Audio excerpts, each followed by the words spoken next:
Këtë vit Shqipëria po përjeton një bum turistik me një rritje të ndjeshme të numrit të vizitorëve nga vende të ndryshme të botës. Qyteti bregdetar i Vlorës është kthyer kështu në një nga destinacionet më të preferuara, jo vetëm për bukuritë natyrore, zonat historike, arkeologjike, por dhe për klimën, ushqimin e shijshëm dhe mikpritjen e ngrohtë. Temperaturat e buta, deti i pastër dhe gatimet tradicionale shqiptare po i bëjnë turistët ta zgjedhin Vlorën edhe si një vend të sigurt dhe të përshtatshëm për pushime. Çmimet konkurruese krahasuar me vendet fqinje janë gjithashtu një tjetër arsye që tërheqin pushuesit e huaj. Menaxher hoteli shprehen se ky vit ka një rritje nga viti i kaluar me 20% më shumë për të njëjtën periudhë, ndërkohë që muajt korrik dhe gusht janë prenotuar në masën 80% të kapaciteteve.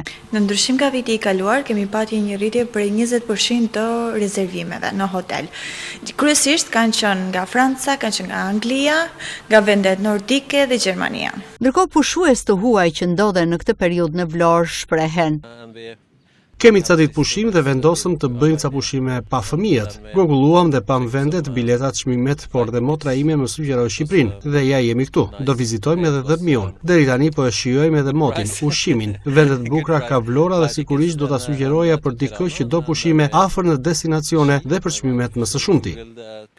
Jam nga Londra dhe Vlorën e kam parë në Google, sidomos imazhet, rasht në dashuri me ishullin dhe gadishullin. Jam e lumtur që ndodhem këtu dhe vitin tjetër do të jem sërish, sepse më pas do të shkojmë në Greqi, pasi ka shumë ngjashmëri me Vlorën.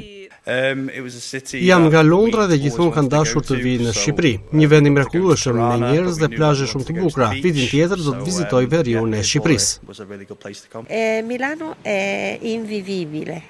Jemi nga Milano, Italisë dhe në Vlorë ndihem shumë mirë, pasi këtu jemi shumë të qetë. Nuk kemi frikë ku të lëm çantën apo celularin, se nuk ka vjedhje, ndërsa në Itali kemi frikë nga grupe të ndryshme. Kemi një vit e gjysmë në Vlorë dhe nuk kemi dëgjuar që të ketë vjedhje të një banese, makine apo ndonjë gruaje që e vjedhin me dhunë. Ndërsa në Milano është keq, pasi dhunohen fëmijët dhe të moshuarit, ndërkohë që në Shqipëri po shohim që po kërkojnë të vinë shumë italianë. Me rritjen e investimeve në infrastrukturë dhe përmirësimin e shërbimeve turistike, Shqipëria po shndrohet në një destinacion gjithnjë më të preferuar në mesdhe. Vlora është vetëm një nga shembujt e suksesit të këtij sezoni.